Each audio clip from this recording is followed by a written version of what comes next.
Hello, welcome to Quackalope. Thank you for being here. Today, we're going to take a look at Darkest Dungeon by Mythic Games, and specifically, how Mythic Games has transferred the video game, Darkest Dungeon, one that I am very familiar with, and I'm sure a lot of you are as well, onto the tabletop space.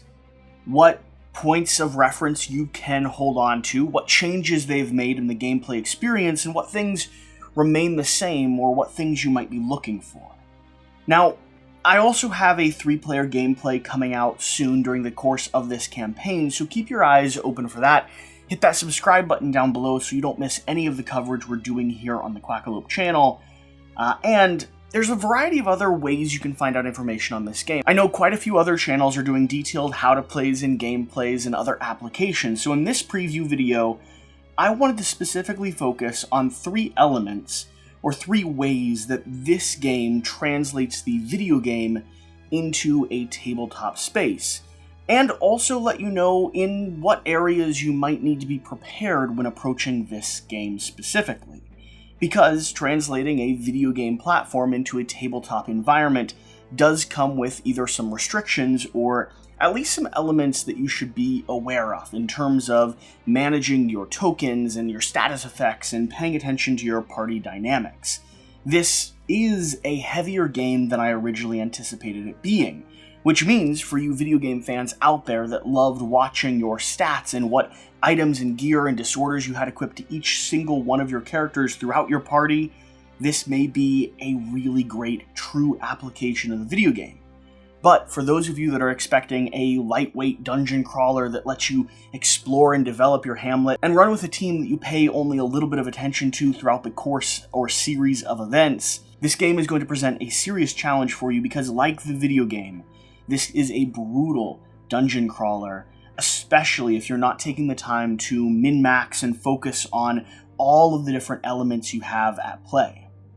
So, with that being said, let's give you an overview of what the Darkest Dungeon is, and then, like I said, dive into those 3 elements where I think it has effectively translated the video game into a tabletop space. The Darkest Dungeon, at its heart, is going to be a party-driven dungeon crawler, with a degree of or an element of a campaign story associated with it.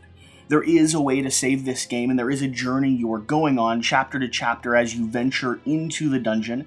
You leave the hamlet where your party is kind of formed at, you equip new gear, you venture deep into the caverns, you do your best to face off with a variety of different endgame bosses, until you can finally enter the Darkest Dungeon itself and do your very best to restore this hamlet to the respectable town that it once was, finally closing the doors and uninviting the rifts of kind of Cthulhu-based chaos from crawling their way through the seams. But that is a lot easier said than done. Throughout the course of the Darkest Dungeon, the tabletop game specifically, you're going to be journeying through 3 stages of the gameplay. First off, visiting the hamlet, building up your adventuring party, equipping various gear and skills, and deciding what order they're going to leave or march in. This is going to be the order of activation and also relate to the skills that they have on hand that they can use. You're then going to be going through a series of simple dice-driven exploration phases, where you're venturing through the tunnels and coming upon room after room. These are going to be generated from a deck of mission cards, and you'll choose what mission you go on, which will determine the variation of rooms that you might come across. Throughout this portion of the game, you will be taking abstract dice-based damage and debuffs and using the resources or the gear that you brought with you to either gain perks and benefits or mediate the negative consequences of exploring the darkness. When you encounter certain rooms, you'll then journey over into a Showdown Phase, where you face off against a variety of different foes, using your party's skills and abilities, spawning onto the board in accordance with your position and your enemy's positions, and using an initiative deck to determine who goes at what point in the activation. Starting, of course, with your most forward character and the most forward villain and moving down those party lines. You'll have all the classic party roles, from the berserker up front to the support character to someone who's either mending or debuffing or doing long-ranged attacks, There are a lot of different things you're doing on the board, and the way that you build out this party dynamic and the way that you equip your different skills will play a very key role into how you're impacting or how you're exploring this showdown phase. On this showdown board, you'll spawn in a variety of locations, again determined on your position tracker, and you'll move through this crypt-like environment on a variety of different boards, either interacting with the terrain, picking up treasure chests, or doing your very best to defeat the bosses. When you complete that scenario, you'll journey back here to this explore phase until you've decided that you've explored this dungeon or this cavern or whatever it is you're venturing into as much as you need for this scenario. You'll then return to the hamlet, re-equip gear, or potentially heal some of your bad status effects, equip some new items or skills, level up your characters, and then once again, draw a card and journey back into one of these scenarios. Those are the 3 stages that you're playing in. And like I said at the beginning of this video, this is a team-oriented dungeon crawl. The position, abilities, and skills of your team, the way that you build out and customize them throughout your journey, just like the video game, is going to be probably the main focus and an essential part of this game. This game is not about controlling the darkness or being able to overcome your bad luck. Instead, it's about surviving and mediating that luck that's sort of befalling you. Your characters are going to get cursed. Your characters are going to get damaged and hurt. Their stress levels are going to grow until they break. That degree of cascading failure is going to exist from the very first stages of this game. This game is not about a bunch of heroes journeying into the crypt and overcoming evil. It is about a bunch of adventurers journeying to a crypt and slowly going mad, and you hoping that you can press them just far enough to overcome the darkness and pull them out just in time to keep them from entirely breaking and leaving or dying or remaining forever in the darkness. That's the aesthetic you're playing in. And I would argue that that aesthetic comes through in spades, both through the application of strategy and also through some of the dice that just at times are gonna feel a little bit mean. So that's an overview of what you're doing here in the Darkest Dungeon, and if you're familiar with the video game, a lot of those elements will feel very familiar when I talk about them in a tabletop environment. But there are 3 elements that I wanted to zoom in on or focus on for you who are deciding if you want to bring your digital experience into the tabletop space. The first off is going to be the overall narrative of the game. In the video game, you're playing as the warden or the keeper of this hamlet. You are sending off the adventuring parties and controlling everyone. It is a solo-driven experience, and your main focus as the keeper of this hamlet is to restore your family's honor. And in doing so, you're controlling all aspects of the game environment. Here in the board game, or the tabletop game, you're going to be focused a lot more on individual party members, especially if you're playing multiplayer. Now, if you're playing solo, you're still going to have that overseer style role, where you're trying to manage everything that's happening on the table, and so zooming in on a single character isn't quite as important. But if you're playing with 2, 3, or 4 people, you're going to be sitting down in front of one individual unit. And that unit you'll be equipping and specializing and following all of the different status effects and potential upgrades they have. As a single-player game, this will be a lot to manage. Some of the things that the computer is going to do for you, like updating status effects, giving you bleed damage when the appropriate time comes, or just managing and condensing the potential chains of upgrades you have, the abilities and disorders and stresses that are equipped to your character, you're going to have to do that for each individual unit. But as a 2, 3, or 4 player game, it'll be much more accessible. You'll be able to sit down, focus on your unit, really dive into what makes them unique, and enhance the skills that you want to play with, following different progression chains and doing your best to visit and protect them throughout the course of this adventure.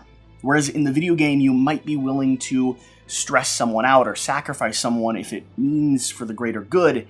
Here in the board game, you're probably going to be slightly more personally attached to your character, which is good because you can't rotate or cycle your cast of characters as effectively as you can in the video game. You do have a few on the sidelines as backups, but predominantly, you want your characters to not entirely break before the adventure's over. So that change in storyline, that change in the journey that you're taking and the role you're playing as the gamer is the first thing that I want to emphasize.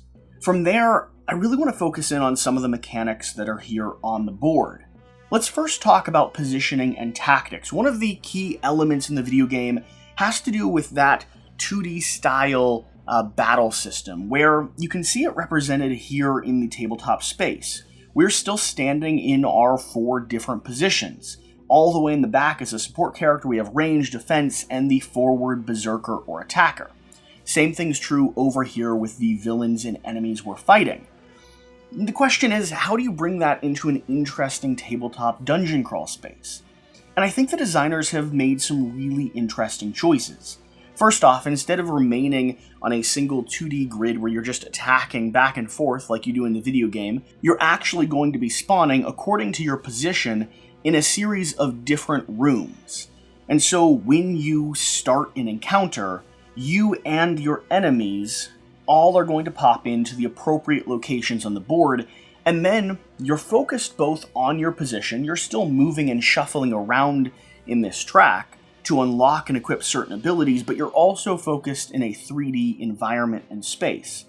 And so you can physically see a representation of the environment you might be battling in, instead of just a flat 2D space, which I think would probably be not quite as interesting as it is in a video game experience.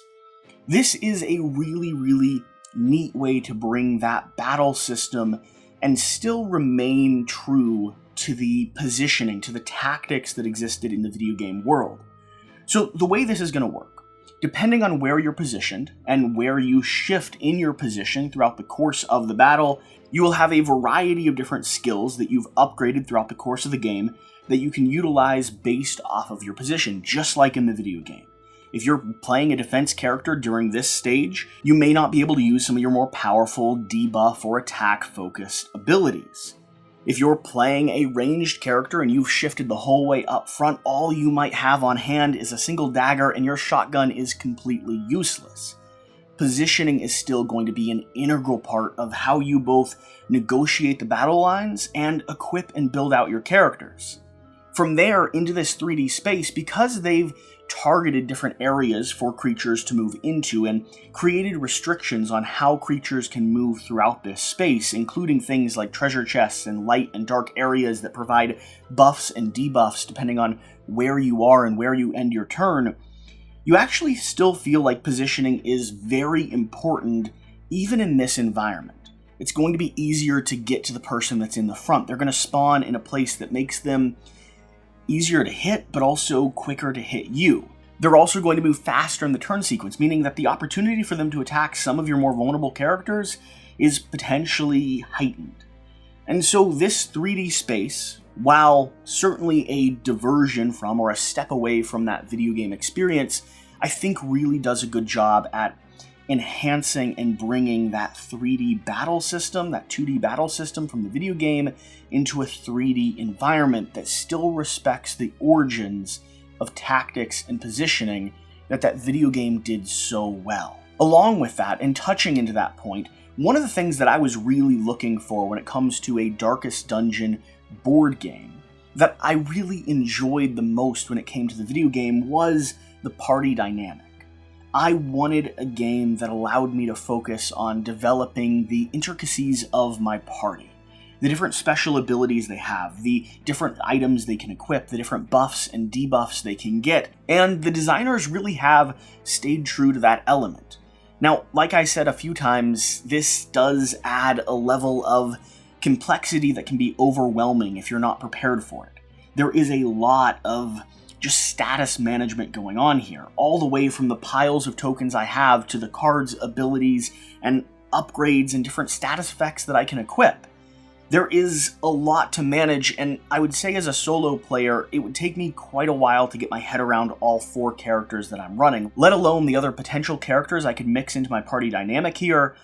Just like in the video game, you're going to have to spend a lot of time looking into, researching, and studying their abilities in order to get a full grasp of what your party has available and what they can effectively do. But if that's what you're looking for, if you're looking for a board game that effectively translates that party dynamic, I'd say they've also done a very good job in that sense here as well. I feel like I have a lot of choice when it comes to how I build out my team. I can customize where I'm positioned, what abilities I have on hand to use, what gear and equipment I'm going to be taking on the adventure, and that provides a lot of insight or a lot of agency over the party itself, in a way that I don't see a lot of dungeon crawlers doing, at least to this depth. It is both complex and overwhelming, but if you're willing to spend the time digging into it, I'd say strategically rewarding and interesting in a similar fashion to the video game. And then finally, when it comes to the overall gameplay experience, like I said, there's still going to be those degrees of suffering and randomness. I mean, you start this game with a sense of cascading failure, all the way from rolling dice to decide what gear you're taking on your adventure, to crawling through these hallways and potentially taking more damage than you are in a single encounter that you can control. There is a lot of random pressure piled on upon your heroes, and your job isn't to avoid all of that. Instead, like in the video game, your job is to overcome and try to mediate it to the best of your ability. You should be using all of the resources you can as you journey through these tunnels, spending them when and how you need to avoid as much damage as possible. You should be careful in your tactics and positioning, making sure to take off and remove some of these weaker enemies so they don't just pepper you with ability after ability. And when you return to the hamlet up here, you should study and focus on removing stress, upgrading abilities, and upgrading your hamlet or your town so that the next time you go out, you not only have more characters, more abilities, and more skills at your disposal, but your ability to mediate that stress that you're taking, the ability to kind of wipe clean the plate and start again on the next chapter of this adventure is enhanced from stage to stage. Overall, I think Darkest Dungeon brings the experience of the video game into the tabletop space in a really effective way, while remaining challenging, I think in some ways it is deceivingly complicated. It still does a really interesting job at taking the elements that I was looking for, from party development to this tactics kind of showdown phase that still requires positioning to be a central part of it, all the way over to translating and bringing the narrative or the story, the experience that you're having. I think it applies all of that very, very well. So, if you watched to this point, hopefully you've enjoyed this preview. Hopefully I've answered a few questions around how Mythic Games has tried their very best to bring a video game into a tabletop experience. I'm certainly happy to answer all and every question I can down in the comment section down below. Feel free to let me know and ask questions around the video game versus the tabletop game, what my experience has been, and if there's anything you think I've overlooked specifically. Whatever the case, whatever you do, remember to do the important thing, get out and play some games, and I'll see you next time. Thank you.